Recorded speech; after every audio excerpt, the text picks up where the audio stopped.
Hello friends, today I want to speak about a topic. Does God has a form or is he just some energy or some light? So I want to place certain arguments before you uh, which which will bring out the fact clearly. Many people believe that God has no form, but if we see deeply, this is not true, because the Vedic literatures have plenty of references which points towards God having form. So I want to place certain arguments before you which will convince all of you about this fact. First, let us see from logic and common sense, etc.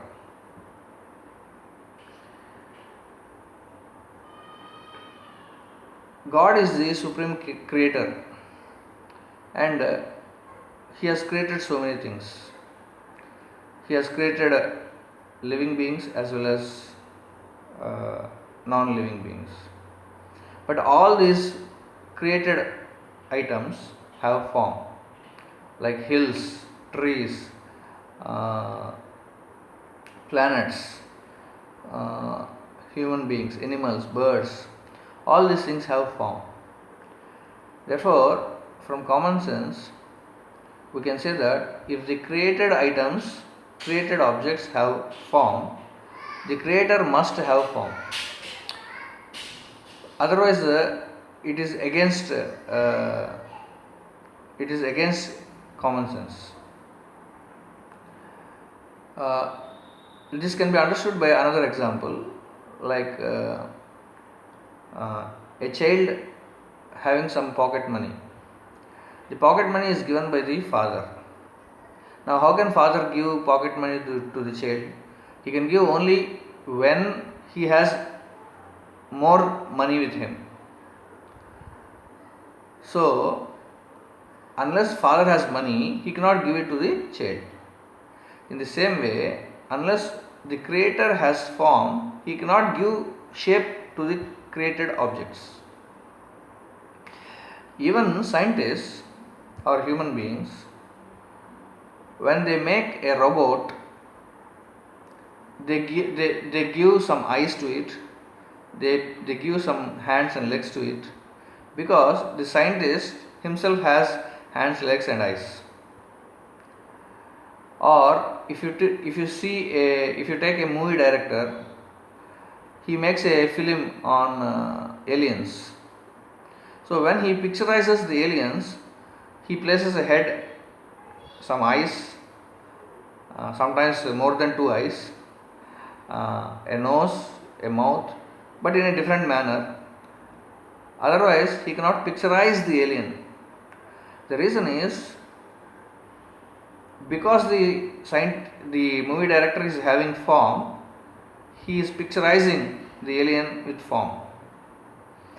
So these are certain examples which prove that creator should have form to give form to the creations. Now the second argument is, by definition, God is all perfect. If God is all perfect, how can something be less in him? It is not possible. So you cannot say that God is formless. If you say God is formless, that means there is some deficiency in God, and which is not possible. If he is having deficiency, that means he is imperfect, and that does not suit the definition of God. So God by definition is all perfect. That means he includes everything, which also includes form. Now the third argument is little deep and little difficult to understand. The form itself is a quality. We should understand that there are quantities and there are qualities. Whenever you deal with matter, you deal with it in quantities, And whenever you deal with the spirit, you have to deal in qualities. For example, if you take 1 kg of sugar, you can measure sugar in terms of quantity, like 1 kg, 2 kg, 3 kgs. But sugar has a sweetness. Can you measure that sweetness? No, you can only experience. Now, instead of 1 kg, you take just half kg. So, the half kg means 1 kg has been halved, has been reduced to half. But the sweetness had not reduced. That means sweetness is a quality.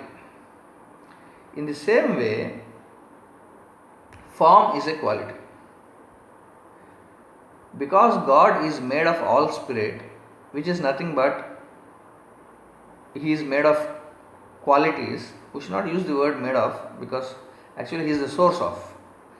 Because God is the source of all qualities, and because form is present in Him, form has to be a quality. That is why the scientists or mathematicians, they cannot quantify the form. For example, a mathematician, he can write an equation for a circle, for a parabola, for an ellipse, for a hyperbola, for a cylinder, for a sphere, that's all. Beyond that, he cannot write an equation, because the scientists always try to quantify things using mathematics. But form cannot be quantified. For example, if you take a tree, the trunk of the tree, you can assume it to be a cylinder. But actually, if you go to the tree, it will not be a cylinder. You take the cross section, it will not be a circle. It will have some irregular shape. Therefore, even when we try to quantify form, we utterly fail. The reason is, form is a quality. So, from this point of view, understanding that form is quality, we should understand that God is the source of all the qualities in this creation, both material qualities as well as spiritual qualities. Therefore, God must be the source of form also. This is the third argument. Now, some people will ask, okay, if God has form, is He not limited by a boundary? This is the often asked question. Now, we should understand that there are two substances, matter and spirit. Matter has form and spirit also has form, but there is a difference. Matter's form is limited, whereas spirit's form is unlimited. You can explain this by taking certain examples. For example,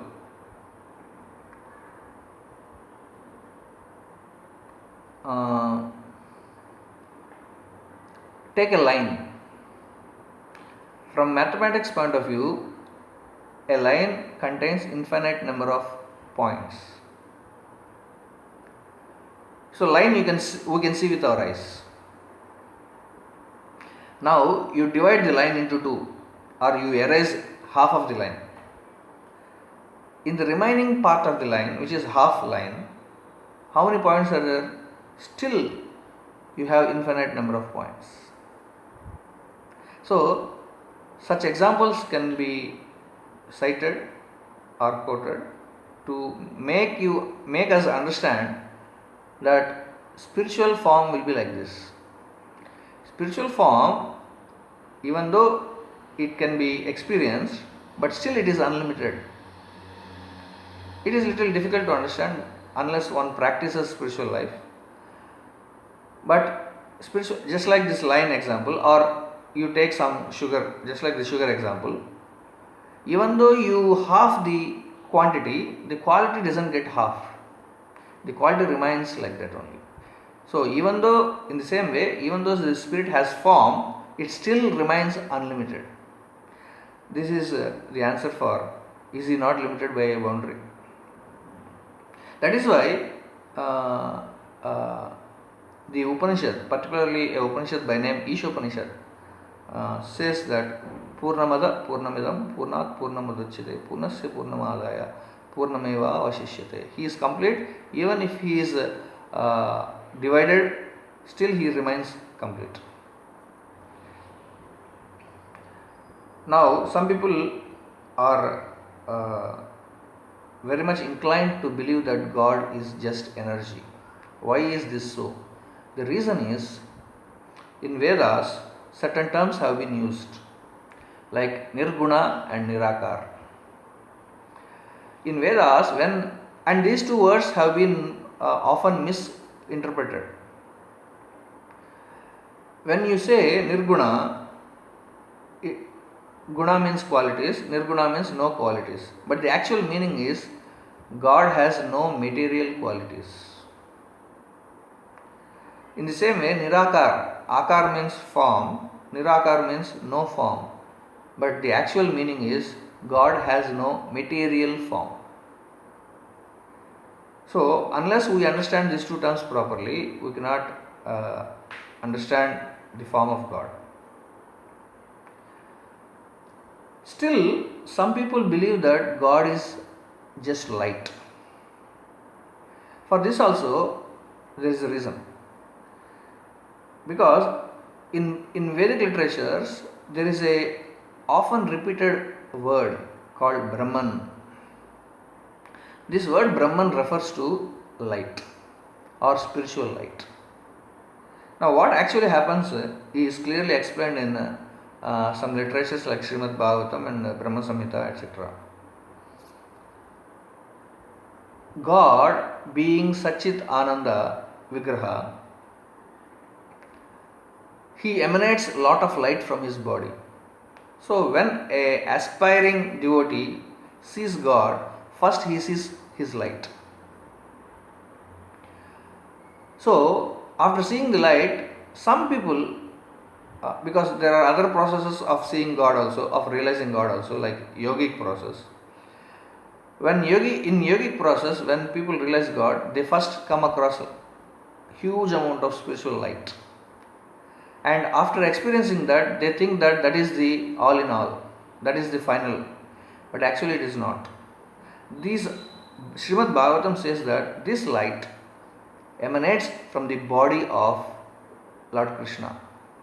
Therefore, the spiritual light is addressed as Brahman, whereas God is addressed as Parabrahman. And finally, that same Parabrahman is also addressed as Bhagavan.